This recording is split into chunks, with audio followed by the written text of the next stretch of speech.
Hey everyone, and welcome to this week's Stedman SQL Podcast. I'm your host, Steve Stedman, and today Derrick is joining me as a co-host. Hey Hey, Derrick, everybody. Good to uh, see you all again.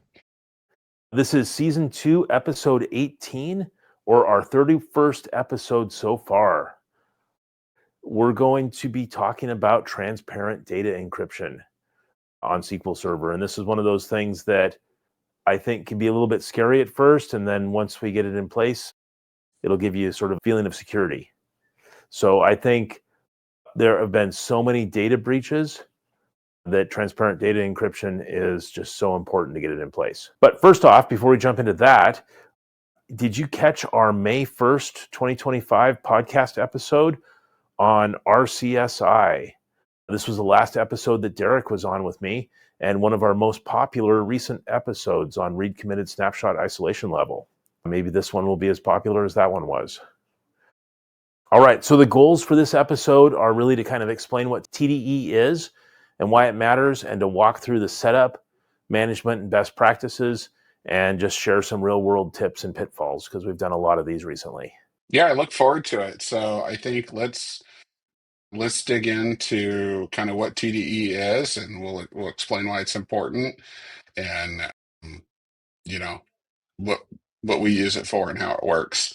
So first thing is TDE, or transparent data encryption, is built into SQL Server, and it's Microsoft's way to hit that data at rest requirement that so many of us have in different industries, and healthcare, banking, and quite frankly, just about every industry now wants to have the data that's written to disk and at rest encrypted. And TDE is how you do that with SQL Server.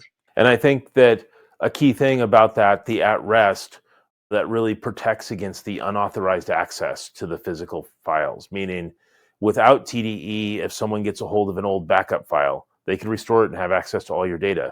But with TDE, if you get access to a backup file, you can't restore it without the right certificates or the right pieces in place, the right keys in order to do that. That's correct. Yep. And that's an important thing to remember, and we'll touch on here as we get deeper into under the hood. But you need to have those things, or you cannot restore it. Period. There's not a workaround to be able to restore it if you do not have those things. So one of the things that transparent data encryption, or TDE, does not do, or I guess a couple of things it doesn't do, is one, it doesn't encrypt the data in memory, and it does not encrypt it during transmission, meaning from the connection between the application server or your desktop and the SQL server. TDE does not help with the encryption at that level. That's SSL and TLS type settings to help with that. That's a whole different conversation. Also, TDE is not a replacement for column level encryption or specific access controls, because anyone who can get to the database can see the data in the database. It's basically making sure the data is encrypted when it's on disk so that people can't get access to that. Yeah, and I think that's really important to touch on, Steve, is the name obviously there is transparent. So it's transparent to the application and other things. So you can about do it in any situation where you're using SQL Server without worrying about applications or other things that are connected to it. But it is important not to forget the things that you mentioned about, like, what's in transmission between the SQL Server and the application. So it just reminds me, I think it was just yesterday or the day before, we were on a call with a client talking about this, Derrick. And one of the questions they ask is, they said, I'm using this application. We'll just call it application X, because it really doesn't matter what application it is. But they're using application X, and what will that application still work if we're using transparent data encryption? Yeah, everything should work fine. The only thing is that there might be a slight performance difference there, but that's usually pretty negligible at that point. So as far as how applications talk to the database, by turning transparent data encryption on, it doesn't change anything at all with that. So let's talk a little bit about how this TDE architecture works, or under the hood, Derrick. What's going on when we say we're going to turn on transparent data encryption? that's a good thing to touch base into. And, Microsoft actually has a great support article on this, and we can link out to it and actually show the data architecture image that they have. But at the very top, you have the Windows operating system level data protection API. And that's going to encrypt your service master key that SQL Server creates. It's called a SQL Server instance level master key that gets created at SQL Server setup. And then you, from then on, create master database level master key and back that up. And then that's what actually protects your certificates and your database encryption keys.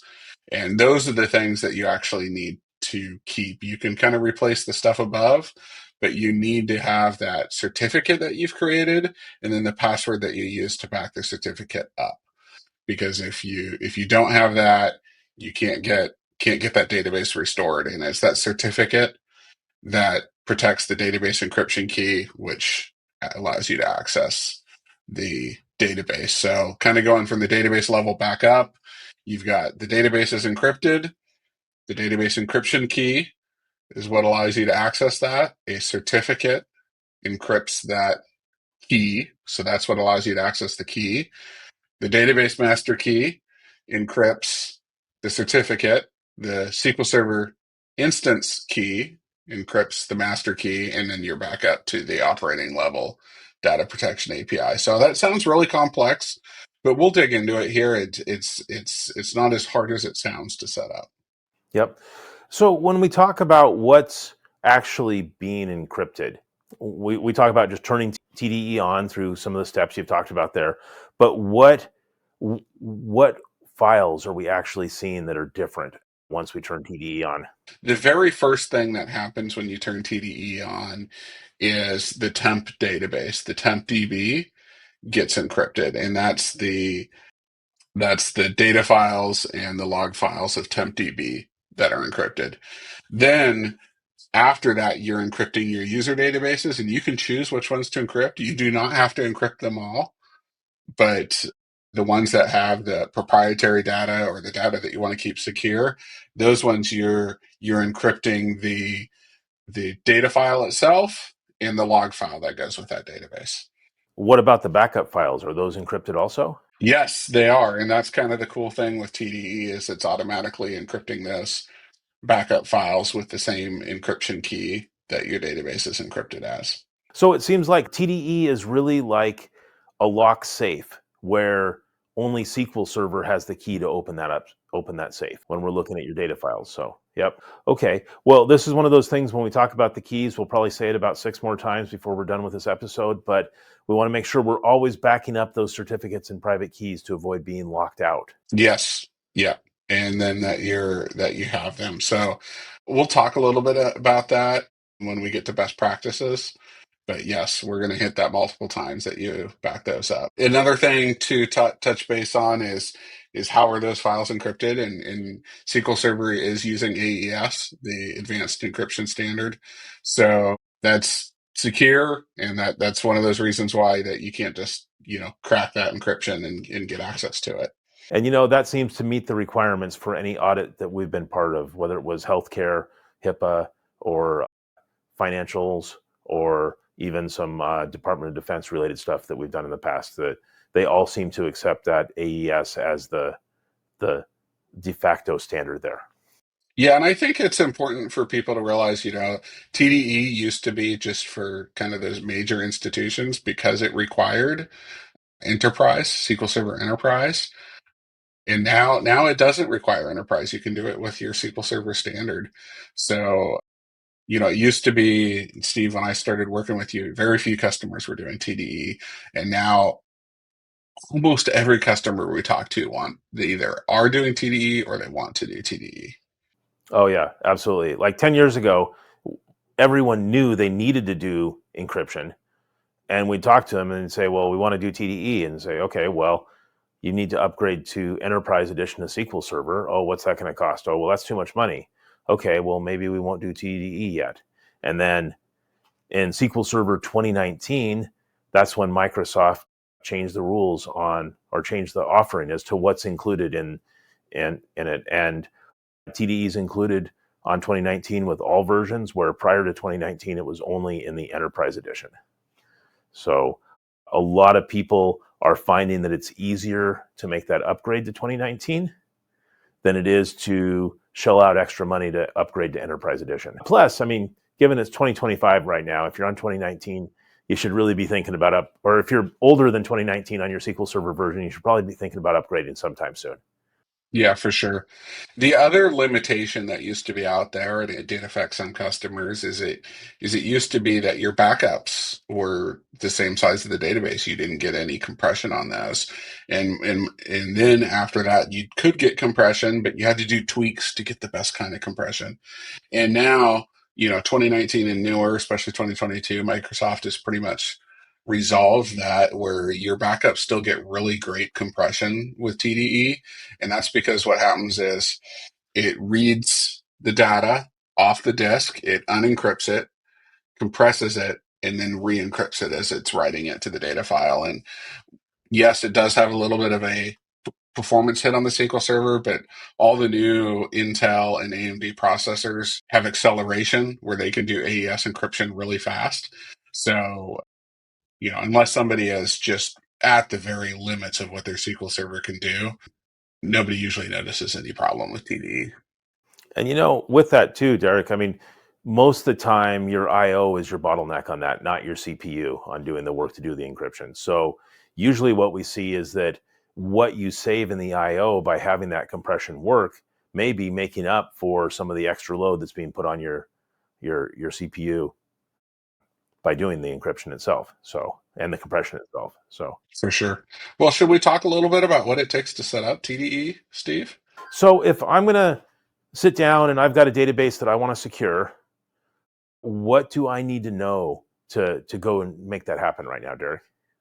So the very first thing that you want to do is you want to kind of go see if you have TDE in place. And we have some scripts that we'll put up on our website that shows you how you can see if TDE is in place. But next thing you want to do is create that master key. And once you've created the master key, then you'll back that up and make sure that you keep that password. Now, usually you need that master key ever again, but it is best practice to back it up. So we'll create the master key, and then we'll move on to what I call step 2. And step 2 is actually the certificate setup. So in step 2, you will create a certificate, give it a name. You can also give it a subject, which is like a description. But there's a lot of the times, this is where you have to choose like how you're going to manage your certificates. Are you going to have one certificate for all the SQL servers in the company? Are you going to have a certificate for every server? Or are you going to have a certificate for every database? Or the last one that we see the most common is they'll kind of do by database type. So we'll have customers that, hey, certain databases with this application get this key, or sorry, this certificate. Certain databases of another application get another certificate. But you'll have to think about that.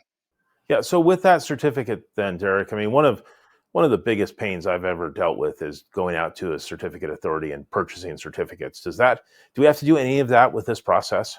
You do not. You can actually you actually just create it right on the SQL Server. Okay. So we don't need to be going to purchase a certificate anywhere. We're just using SQL Server created certificates. So yes, you use a SQL Server created certificate, and after you create that certificate, then you back up the certificate, and you'll get 3 files when you back it up. You'll get the certificate itself. I usually call it it's a .cer, CER, and then you'll get the key that goes with it, a .key file, and then the password that you use to encrypt that key. And you cannot lose. So that's 3 things right there. That's the certificate, the key, and the password. You cannot lose any one of those, or you cannot restore your databases to a different SQL server.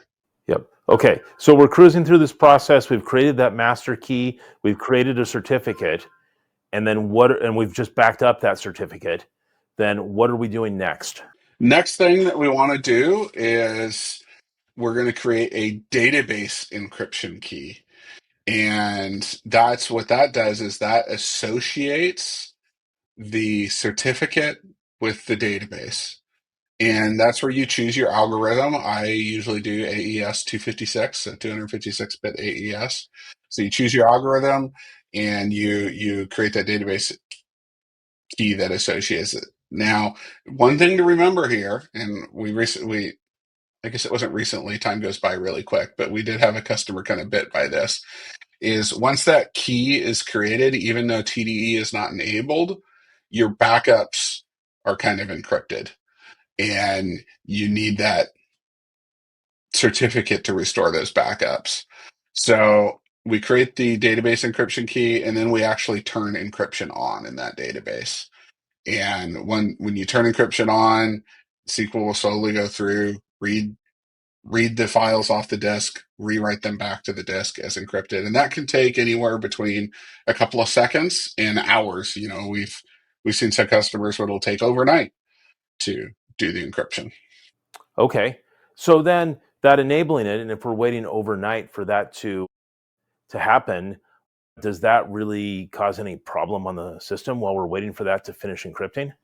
It does not. The database still works. It's still active. You do have an increased I/O load on the system because it has to read all that off a disk and write it back to disk. So you do have increased I/O load. So I usually do it at a time of low activity, which is usually at night. But the database still works. It just, maybe it's a little bit slower. So just to kind of recap that then, I mean, you're going to go create the master key, create the certificate, back up the certificate, create the database encryption key, enable TDE, and then wait for it to finish encrypting. Depending on the size of the database, that may take a little while, like overnight. Yeah, and this is where you don't want to get too greedy. Do one database at a time, and don't do them all at a time, because you're going to really increase that I/O load on your server if you're trying to do them all at once. Good point. And who knows? I mean, you do one and you find out that you've got plenty of I/O and it fully gets encrypted in an hour. Maybe you try 2 of them or 3 of them and see how it goes after that. So an important thing here too is you want to make sure you're going to test that restore process on a non-production server or on a different server, making sure that you've got all the right bits and pieces so that when you do that restore, you know it's going to work. You don't ever want that first restore of a TDE database to be an emergency restore. You want to make sure you do it when you've got time to make sure you've got everything in place. And that's really important, Steve. You hit on a very important part that I want to expand on. So don't just test a restore back to the same SQL server that did the backup, because that SQL server has the certificate on there. So it's just going to restore like every other restore of an unencrypted database.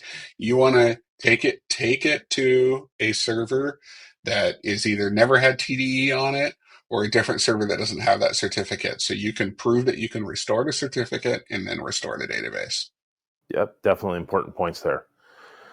So I think, I mean, if I was going to do this, I mean, would I jump in and start with my production system, or would it be worth going and doing it in a dev or test environment? I would definitely go do it in your dev and test environment first. Make sure you're comfortable with it before you do it to prod. And Microsoft has some pretty good documentation out there, but that's where I kind of want to plug our services. We've done this to almost every customer that we work with. We either help them maintain their TDE or we help them set up TDE. So we've got a set of scripts where we can go do this very quickly. We've done it so many times that we've got everything where you just have to plug in the names and the values and the passwords, and this, we can help you set that up very quickly, and remove that stress of having to figure it out yourself. And we can also give you that peace of mind that it's been done correctly. Because if it's your first time ever doing it, I know I didn't really believe it the first time I ever did it to know that it was really, really working correctly. But we know how to check it and we know how to monitor it, which kind of leads us into that whole managing and monitoring going forward on a day-to-day basis. Let's say we turn this on and then 2 weeks from now or 2 months from now, is there anything different that we need to deal with, that we need to check in or follow up with on this? One of the things that we like to do, and we do in our monitoring, is we monitor when that certificate was last backed up. And we actually recommend kind of semi-regular backups of the certificate. And that's just because, things do happen. People lose those certificates. People lose those passwords that they use to back up their certificate with. So just like you back up your database regularly, we re-back up the certificate regularly too, just to make sure that you have it if you need to restore it, or when you need to restore it is actually the better part of that. Yeah, and that's one of those things that we seem to continuously bring up quarter after quarter with our managed service customers, is making sure, have you got a recent backup of those keys and certificates so that you can get them, you can do the restore if you have to.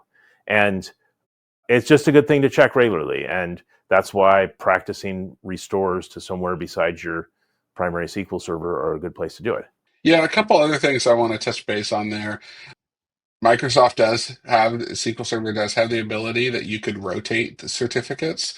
So that is important. If you need to rotate the certificate, you can rotate it to a new certificate.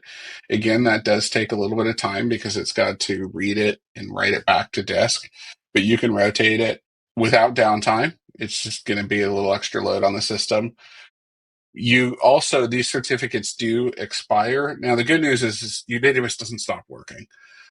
And you can use a expired database, and that's kind of like our expired certificate, and that's kind of the old joke of the shoemaker's child.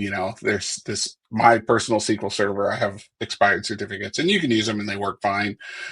But you also have the ability to rotate those out and keep one that's not expired, especially if your security policy dictates that you rotate certificates. And there are some people that we work with that they do have policies that those certificates are rotated at a regular basis. Yeah, that's a great point. And a use case for rotating certificates was a few years ago. I was working for a company where we would regularly be taking the TDE encrypted production database and copying it over to the dev environment. And then once it got copied over to the dev environment, there were a bunch of things that went through and got sanitized in there, like social security numbers and whatnot.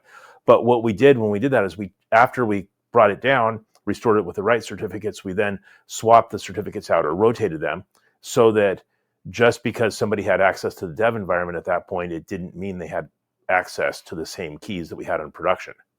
So we made sure that we cycled that or rotated it so that it would end up with a different key in the development environment.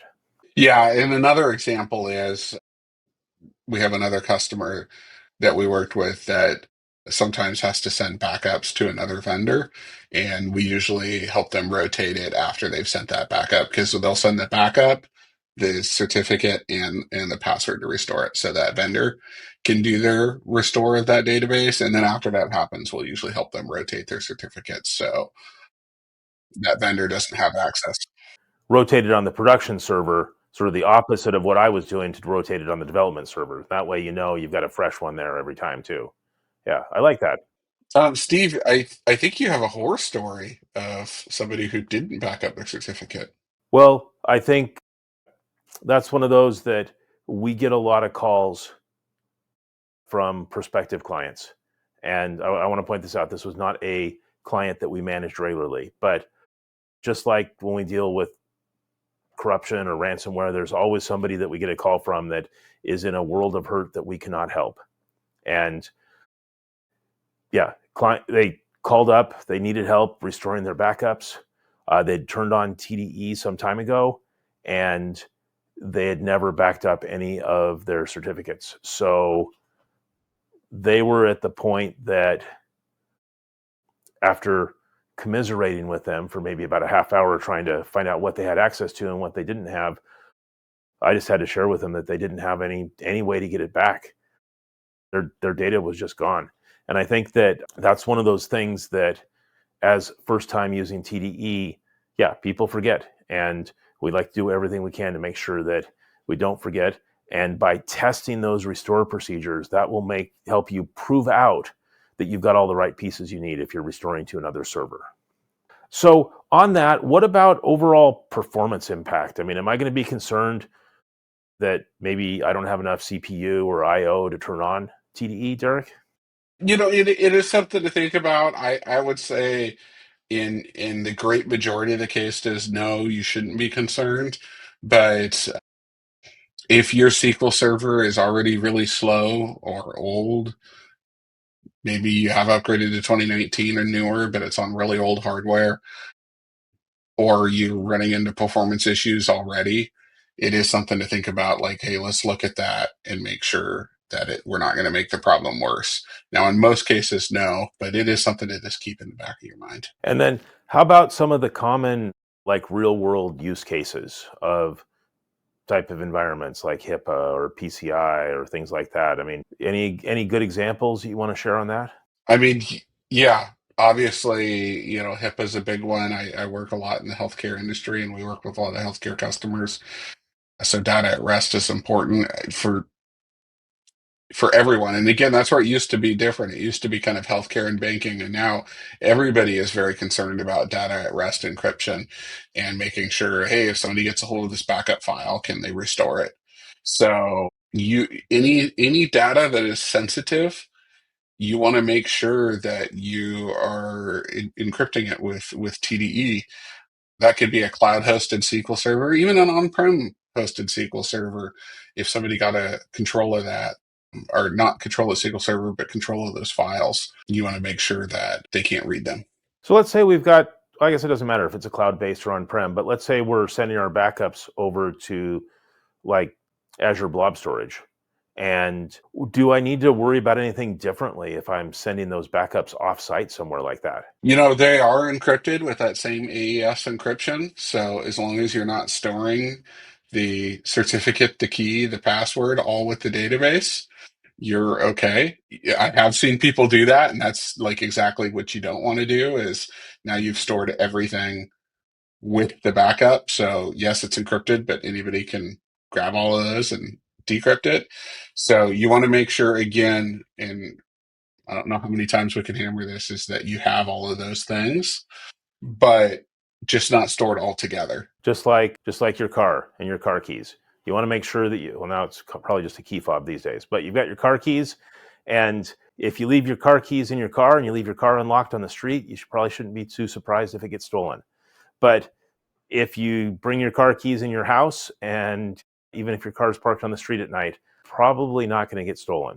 So Yeah, it's good analogy, Steve. So I think there's a lot of other security measures that people consider too. And I think it's a best practice to consider things like the always encrypted, which is really encrypting data when it's being transferred over the connection between servers. And then row level security is a whole different thing as well. And really, there's no one of these that is the fix for everything. And I think the key is coming up with the right thing for what you need for your environment. And it's usually a combination of one or more of. But the other thing is you want to make sure you document that certificate management process. Document it in a way that if somebody else is reading those documents, that they're able to go and do that restore. What happens if you're on a flight halfway across the world to go on vacation in Fiji one day? And yeah, DBAs do get vacations once in a while, but usually they don't go smoothly because they need help. But document it in a way that if somebody else has to do it while you're in Fiji, that they're able to succeed at that rather than having to call and ruin your vacation. And then you want to do a regular audit too of who has access to those certificates and the keys. Because, just like who has a key to your house or a key to your car, you want to make sure that you haven't left it somewhere at a restaurant or whatever. With car keys, that is, not your certificates here. But just you want to keep an eye on it and know who has access to what. And that's where, if you think maybe there's too many people that have access to it, maybe you cycle or rotate the keys there so you start out with some fresh ones. So Yeah, that's a really good point, Steve, don't just think about TDE as a checkbox.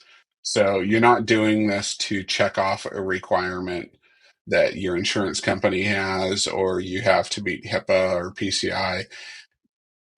Think about it as it's one tool in the toolbox. So you want to encrypt that data at rest? Okay, great. Make sure you know who has access to the keys, like you said. Make sure you know who has access to the server. Make sure that's limited down. Give people the least access that they actually need to do their job as part of the total security structure. and don't just treat it as, oh, I have TDE on. I don't have to think about anything else. Okay, so I think, is there anything else before we kind of start to wrap it up here that we want to cover, Derrick? I think we've gone through a lot. Nope, I don't have anything else right now. So if we could summarize some key takeaways here, what would you, how would you summarize things? So yeah, TDE is great. It is definitely something that you should look at setting up.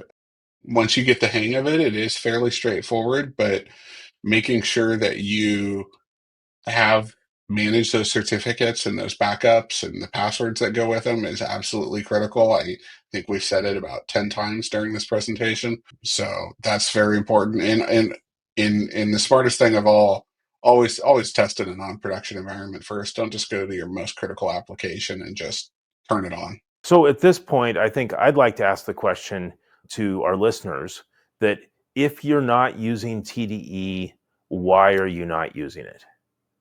And there's a lot of different answers to that. It might be that you're on an older version of SQL Server, you need to upgrade first. Or maybe you just didn't know what it takes to get it going, or maybe you need some help. It can help in those cases. But it's one of those things that since SQL Server 2019, there really is almost no reason to not use it. It's such an important thing. Last week's episode, we talked about ransomware, and part of the thing when people get hit with ransomware is they've got to recover, of course, but you never quite know what those people stole when they were in your system encrypting things. And if you know it's all encrypted at rest, you know that even if those ransomware people got a hold of your backup or a data file, that they can't access it without those keys. Yep, super important. So one of the questions that comes up a lot on this is, what is the impact of TDE on the database size? I mean, am I going to expect that I see a drastic change with the database size? That's not what I've seen. Usually it's right around the same size. And the backups as well. Again, that used to be a real issue with backups. Is we actually had a customer that was running an older version of SQL Server, and their backups were huge because it was the full size of the database, and then we're getting incorrect compression. And then we upgraded them to the latest version, and the backups had really good compression after that. Yep. And, whenever anybody first starts talking about or asking us about TDE, that's where I always want to talk about backups and make sure they know that on older versions of SQL Server, you're going to have bigger backups, and you need the newer versions to get around that. So, yep. All right. Well, I think that kind of wraps up the whole TDE conversation. Thanks for coming on the podcast today, Derrick. I appreciate it. Yeah, thank you everybody for listening. Great time talking with you about TDE today, Steve. I know I've kind of become our resident expert on TDE and set it up for any interested customer. So, if you're interested in getting our help installing TDE, please reach out to us, and we'd be happy to work with you. Absolutely. And if you do need help, just visit stedmansolutions.com.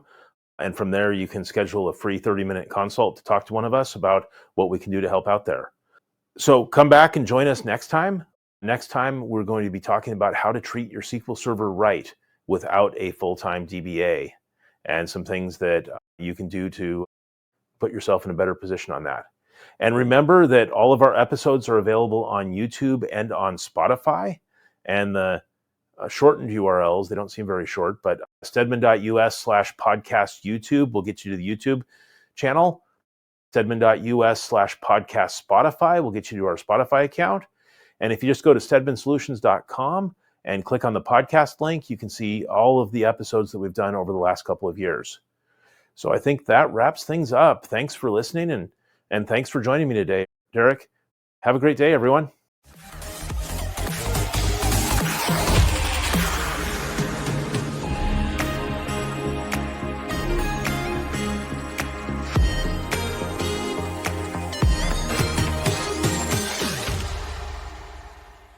Thanks for watching our video. I'm Steve, and I hope you've enjoyed this.